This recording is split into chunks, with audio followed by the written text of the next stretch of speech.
देखा कि यहाँ पर बहुत से ऐसे भक्तों को हमने देखा कि जिनको अस्पताल से लेकर के आए, जिनके अंदर में चलने की सामर्थ्यता नहीं थी, जिनको उसी से लाया जाता था, ले जाया जाता था जी। तो हमने उनको यहाँ पर चलते हुए देखा।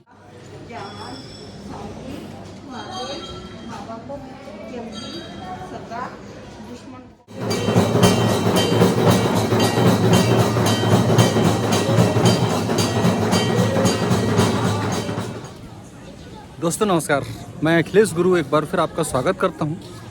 दोस्तों आज हम लोग हैं जाम सावली में। जाम सावली में एक हनुमान जी की प्रतिमा है जो विश्राम करती हुई अवस्था में है। बहुत पुरानी प्रतिमा, स्वयंभू प्रतिमा है, चमत्कारी हनुमान जी हैं। यहाँ प्रति पूर्णिमा और मंगलवार, शनिवार भक्तों का मेला लगता है और यहाँ असाध्य से असाध्य रोगों से पीड़ित व्यक्ति, जिन्हें डॉक्टरों ने तक जवाब दे दिया है, ऐसे व्यक्ति भी आकर हनुमान जी की कृपा से स्वास्थ्य लाभ प्राप्त करते हैं। भूत प्रेत की बाधा से यदि कोई व्यक्ति पीड़ित है तो हनुमान जी की कृपा से उसे भी मुक्ति मिलती है। हनुमान जी की नाभि से सतत अनवरत जल की धार बह रही है, जल निकल रहा है। उस जल को भक्त लोग ग्रहण करते हैं, उस जल का पान करते हैं और हनुमान जी की कृपा प्राप्त करते हैं। बड़े चमत्कारी हनुमान हैं। आइए हम लोग दर्शन करते हैं जाम सावली के हनुमान जी।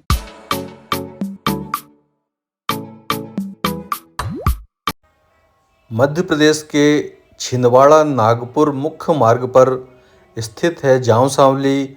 छिंदवाड़ा से 35 किलोमीटर की दूरी और नागपुर से 65 किलोमीटर की दूरी है जाम सावली की।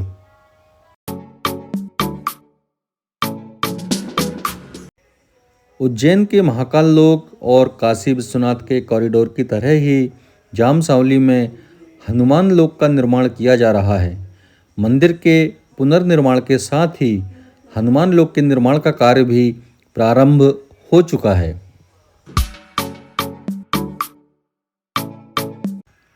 पार्किंग स्थल से मंदिर की दूरी लगभग आधा किलोमीटर है। सड़क के दोनों तरफ प्रसाद की कई दुकानें हैं।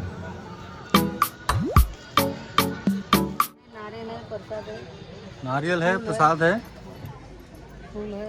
कितने का है ये? 50 रुपये का। अगरबत्ती भी, अगरबत्ती है, नारियल है, कपूर है, झंडा है।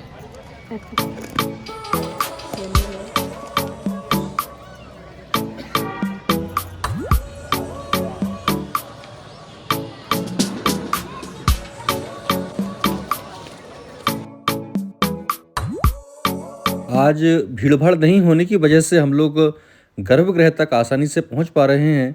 अन्यथा मंगलवार, शनिवार या किसी पर्व के दिन यहाँ पैर रखने की जगह भी नहीं मिलती।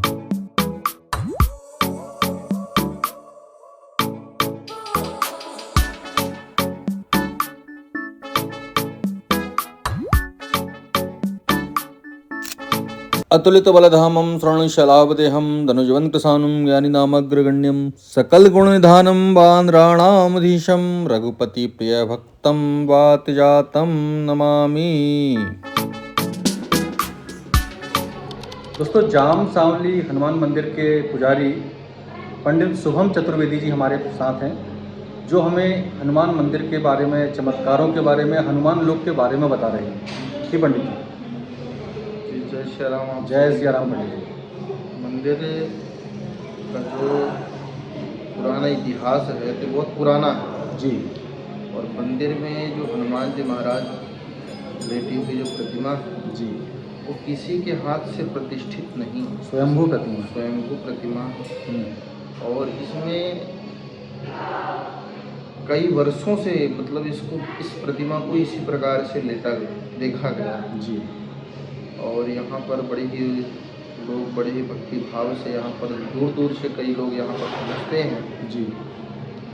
और लोगों में बड़ी भगवान के प्रति एक आत्मिक श्रद्धा हो गई है।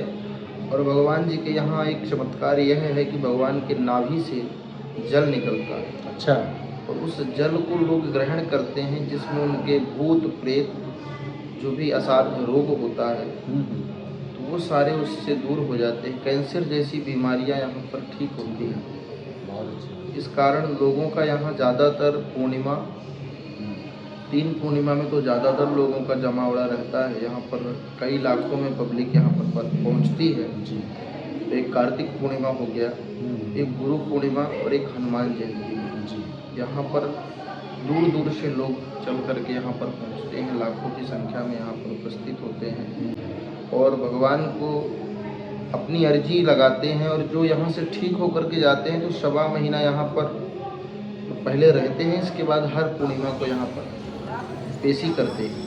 यहाँ के कुछ चमत्कारों के बारे में बताएं पंडित जी। चमत्कार तो यहाँ हमने बहुत सारे देखे हैं जी। हम तो अभी अभी यहाँ पर नियुक्त हुए हैं, हमारे इसके पूर्व कई पुजारी यहाँ पर रह चुके हैं और हमने जब नियुक्त हुए अभी हमको 7 साल हो गए यहाँ पर जी भगवान जी की सेवा करते हुए।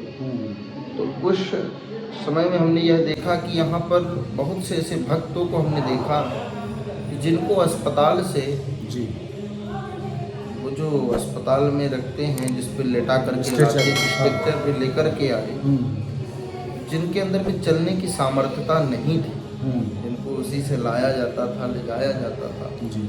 तो हमने उनको यहाँ पर चलते हुए देखा है। कहता है आदमी अंधा देखे लंगड़ा चलकर, तो वही है कि अंधे को यहाँ देखा और लंगड़ा यहाँ से चल करके गया। यह बहुत बड़ी भगवान की यहाँ पर कृपा है और वास्तव में यहाँ पर भगवान साक्षात यहाँ पर विराजमान है और मूर्ति में भी बिल्कुल वही सिद्ध है जी। तो क्या कथा आती है यहाँ की हनुमान जी की?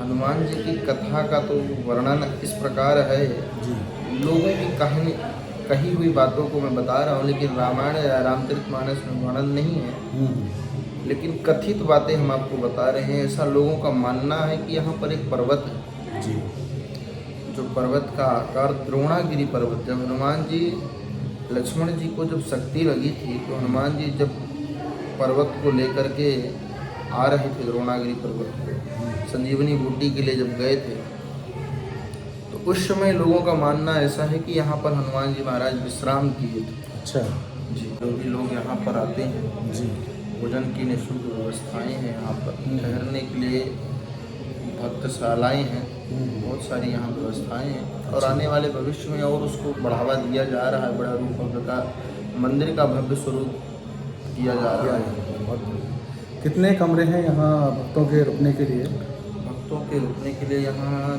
करीबन अभी तो कमरे जो हैं तो 50-60 कमरे के 50-60 कमरे। तो क्या कुछ शुल्क देना होता है भक्तों को उसके लिए? कमरों का अभी तो शुल्क लागू हुआ है, लेकिन भक्तों को जो भक्त नहीं दे सकते उनके लिए भक्त निवास शुल्क जी निःशुल्क भी है। और वैसे सामान्य तौर पे यदि रुकना चाहें तो कितना किराया हमें देना होगा? सामान्य तौर पर अब अपनी व्यवस्था के अनुसार है। 200 में भी रूम है जी, 300 में भी रूम है, 500 में रूम है, 1000 रुपये में भी रूम है। अच्छा, इस प्रकार से जो व्यक्ति जैसा आता है उसके हिसाब से उस प्रकार से उसकी सुविधाएं दी जाती है।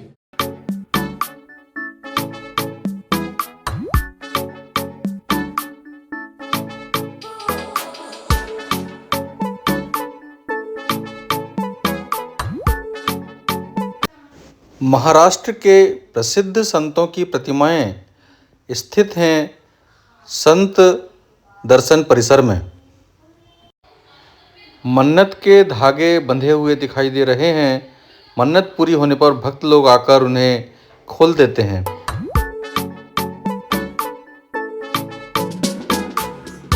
भक्त निवास के बाजू में यज्ञशाला और यह है प्रसादालय।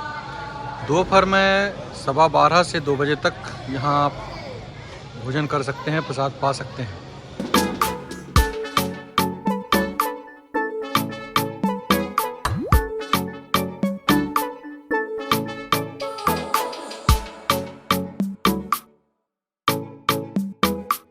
ये भक्त निवास है। यहाँ 50 से 60 कमरे हैं। 200 रुपये, 500 रुपये, 1000 रुपये अपनी सुविधानुसार यहाँ भक्त निवास कर सकते हैं। और यदि किसी के पास पैसे नहीं भी हैं तो उसे निःशुल्क भी आवास की सुविधा उपलब्ध करा दी जाती है।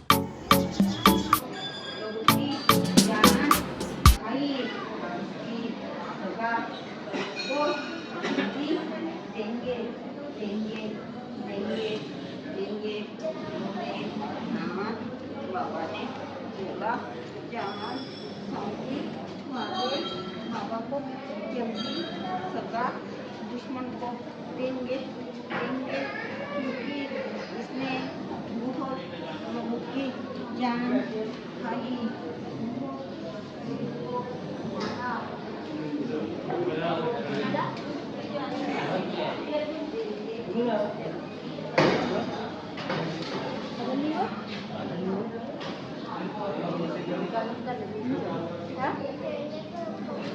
वो जल है जो हनुमान जी की नाभि से सतत निकल रहा है। इसे भक्त लोग ले जाते हैं और इसका पान करके स्वास्थ्य लाभ प्राप्त करते हैं, किसी भी तरह की बाधा से मुक्ति पाते हैं।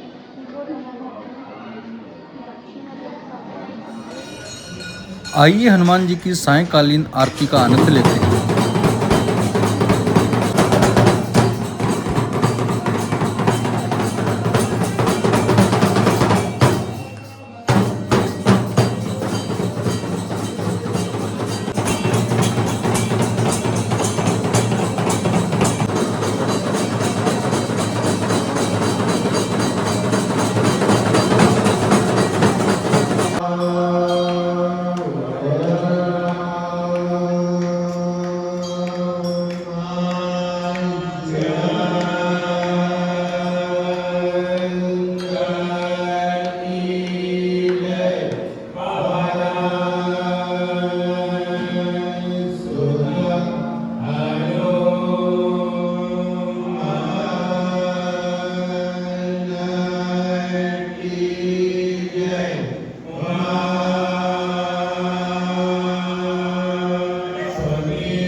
अभी हाल ही में हमारे इस मंदिर में हनुमान लोक के निर्माण का कार्य भी चल रहा है जी। ऐसा मंदिर विश्व में एक ही है जी। आप इलाहाबाद में भी जाएंगे तो हनुमान जी विश्राम अवस्था में नहीं है जी। वहाँ हनुमान जी बिल्कुल मुद्रा अवस्था में है, लेकिन यहाँ पर जो हनुमान जी की मूर्ति है ये बड़ी ही अचंभा की मतलब कि आदर्श का केंद्र बनी हुई, लोगों को मतलब कि नज़र हटती नहीं है देख करके, क्योंकि ऐसी मूर्ति कहीं भी नहीं। तो वीडियो अच्छा लगा हो वीडियो को लाइक शेयर कर चैनल को सब्सक्राइब भी करें। बहुत बहुत धन्यवाद। जय जय श्री राम, जय जय श्री सीताराम, जय जय हनुमान।